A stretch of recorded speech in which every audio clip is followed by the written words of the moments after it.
सुप्रभात प्यारे बच्चों। आज पढ़ेंगे अपन संदेश लेखन। सबसे पहले संदेश शब्द का अर्थ क्या होता है, संदेश किसे कहते हैं। ठीक है, तो संदेश समाचार, सूचना, ठीक है, खबर या वृत्तांत को संदेश कहते हैं। ठीक है ना। अब संदेश में परिभाषा, तो वह कथन, ठीक है ना, वह कथन जो लिखित या मौखिक रूप से एक व्यक्ति के द्वारा दूसरे व्यक्ति को भेजा जाता है, ठीक है ना, उसे संदेश कहते हैं। ठीक है, अब संदेश का समाचार, सूचना, खबर, वृत्तांत ये होता है। ठीक है, अब संदेश अगर जैसे कोई किसी महापुरुष के अपन कथा सुन रहे हैं, ठीक है ना, या फिर कथा या कविता जिससे अपन को कुछ संदेश प्राप्त हो रहा, प्रेरणादायी विचार अपन को मिल रहे हैं, तो उसे भी अपन संदेश कहते हैं। अब संदेश जो है वो संचार की एक विधि है, ठीक है, जो प्राचीन काल से प्रचलित है।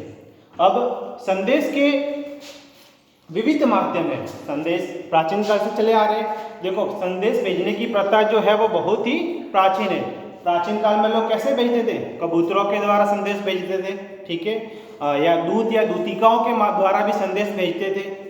और जैसे कि एक राजा दूसरे राजा को जब संदेश भेजते थे, तो एक तो त्वरित संदेश जो तुरंत भेजने वाले होते हैं, तो उसके लिए क्या करते थे, या तो वो तेज धावक रखते थे, ठीक है, और एक अश्वारोही संदेश जो घोड़े पर जाते थे, अगर ज़्यादा दूरी का होता था तो उनकी भी एक सीमा निश्चित की जाती थी। वो अश्वारोही संदेश उस राज्य तक जाएगा, उसके आगे वाला दूसरा जाए, इस प्रकार से संदेश भेजते थे। ठीक है ना, ये तो प्राचीन काल से थी। फिर धीरे धीरे वैज्ञानिक युग आया। अब वैज्ञानिक युग आते ही सबसे पहले डॉक्टर मॉरिसन ने 1753 में उन्होंने एक तार द्वारा संदेश भेजने का एक प्रतिपादन किया था। ठीक है ना। उसके बाद वैज्ञानिक, अमेरिका के वैज्ञानिक सैमुअल एफ.बी., ठीक है ना, एफ.बी. मार्च ने भी 1854 में व्यवहारिक रूप से संदेश भेजने के लिए उन्होंने उस तार को व्यवहारिक रूप में एक प्रदान किया था। इसके बाद 1876 में अलेक्जेंडर ग्राहम बेल, सबने नाम सुना होगा, उन्होंने भी डॉट फोन का आविष्कार किया था। ठीक है ना। फिर 1947 में यूएस में पहला मोबाइल फोन बना। उसके बाद आम आदमी तक, अपन तक फोन पहुंचने में 1973 में मोबाइल फोन की सुविधा मिली, और आज अपन मोबाइल फोन के द्वारा भी संदेश अधिक प्रचलित है और वह सर्व सुलभ साधन है। ठीक है ना। पत्र वगैरह पहले भेजते थे, लेकिन अब सबसे सुलभ साधन कौन सा हुआ? मोबाइल से हुआ। ठीक है ना। अभी भी वीडियो है, मैं अपना जो है संदेश कैसे भेज रहा हूँ, फोन के द्वारा ही आपके भेज रहा हूँ। ठीक है। अब संदेश लेखन से तात्पर्य यहाँ उन संदेशों से हैं जो लिखने से हैं, जो उत्सव, ठीक है ना, आज का जो अपना टॉपिक है संदेश लेखन। संदेश लेखन तात्पर्य किन से? तो संदेशों को लिखने से है जो उत्सवों, पर्व या जन्मदिन आदि के शुभ अवसरों पर मित्रों व संबंधियों को शुभकामनाएं देने और भेजे जाते हैं। ठीक है ना। अभी जैसे कोई भी उत्सव आ रहा है, जैसे अभी क्रिसमस आ रहा है, 1 जनवरी को न्यू ईयर मनाएंगे, दीपावली होगा, कृष्ण जन्माष्टमी होगा, तो अपन किसी का जन्मदिन होगा तो उन बधाई के लिए अपन संदेश भेजते हैं। ठीक है ना। तो ये संदेश लेखन उनके लिए ही होगा। ठीक है ना। अब पत्र लेखन, सूचना लेखन, डायरी लेखन आदि की तरह भी संदेश लेखन भी एक कला है। ठीक है ना। और यह एक भावात्मक लेखन है। संदेश लेखन में क्या, एक भावात्मक, अपने भाव जो होते हैं बधाई पर, त्योहार पर, अवसरों पर, ठीक है ना, वो अपन भाव देते थे, एक भावात्मक लेखन है। इसके द्वारा संबंधों को मजबूती, मधुरता, ऊर्जा और जीवंतता प्रदान की जाती है। ठीक है ना। अब संदेश लेखन में ध्यान रखने योग्य प्रमुख बात है। अब कौन कौन सी बातें आप संदेश लिखते समय आपको ध्यान रखनी है? ठीक है ना। तो पहली बातें हैं, संदेश लेखन भावपूर्ण होना चाहिए। भावात्मक लेखन है तो इसमें भावपूर्ण होने चाहिए, अपने भाव होने चाहिए। मैसेज अपन जो दे रहे हैं कि बधाई का या विवाह का, कोई भी एग्जाम्पल के तौर पे, तो अपने भाव उसमें संदेश में होने चाहिए। ठीक है। दूसरा, संदेश बहुत बड़ा नहीं होना चाहिए। संदेश लेखन अपन लिखते हैं तो वह ज़्यादा बड़ा भी नहीं होना चाहिए। ठीक है। अब उसके बाद है, संदेश पूर्णतः विषयानुकूल होना चाहिए। विषय के अनुकूल आप अगर संदेश भेज रहे हो विवाह का, तो विवाह की होनी चाहिए, उसमें जन्मदिन की बात और नहीं होनी चाहिए। ठीक है ना। मतलब आलतू फालतू की बातें नहीं होनी। जिस विषय पर अपन संदेश लिख रहे हैं उसी के आधार पर अपन को लिखना है। फिर संदेश का उद्देश्य को पूर्ण करने वाला, जिस उद्देश्य से अपन लिख रहे हैं उसी उद्देश्य को पूरा होना करने वाला चाहिए, ठीक है ना। अब संदेश की जो भाषा है, अपन लिख रहे हैं संदेश, वो सरल बोधगम्य होनी चाहिए। उसकी भाषा जो है वो सरल होनी चाहिए। ऐसे नहीं कि हिंदी के या अंग्रेजी का आप कोई भी वर्ड इस प्रकार से लेगा आगे वाले को तो समझ में ही नहीं आए, तो ऐसा संदेश लिखने का मतलब नहीं। सरल और बोधगम्य, उसको समझ में आसानी से आनी चाहिए।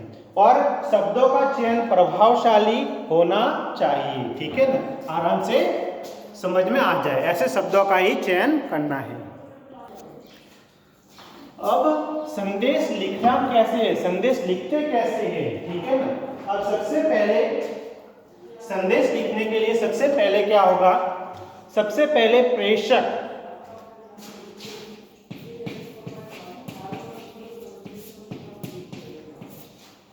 ठीक है ना, प्रेषक।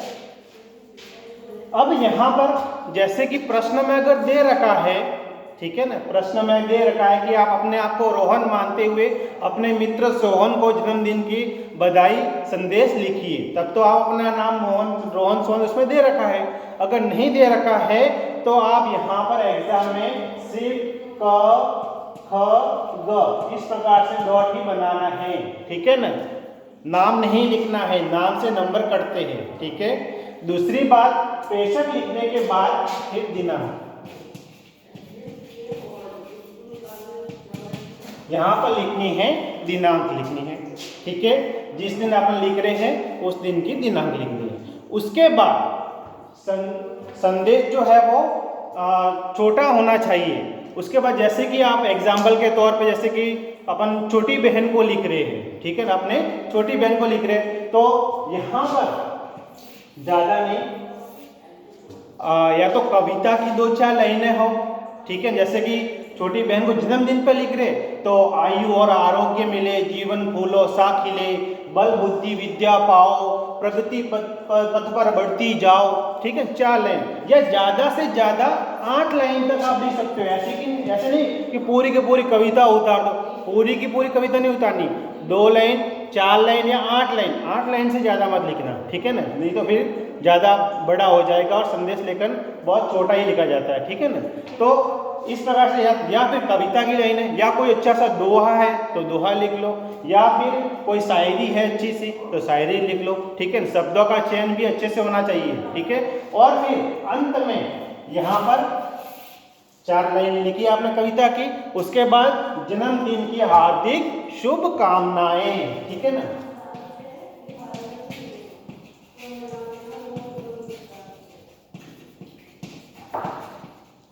ठीक है, ये हो गया आपका संदेश लेखन।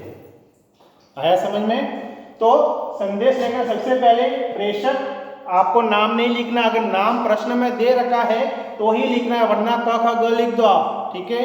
फिर उसके बाद दिनांक, उस दिनांक की, फिर उससे संबंधित कोई भी, ठीक है, जन्मदिन है तो जन्मदिन पर, कोई जैसे कि किसी आपके शिक्षक दिवस पर, या फिर आप मुझे हिंदी शिक्षक पर ही कोई शुभकामना संदेश देना चाहते हो तो वो ना, ये दोनों तो कॉमन है, सबके लिए लिखना है। फिर यहाँ पर आप गुरु पर लिख दो, हे गुरुवर, आप भास्कर है, ज्ञान के वगैरह वगैरह कुछ भी आप लिख दो, फिर अंत में आप शिक्षक दिवस की हार्दिक शुभकामनाएं, ये हो गया।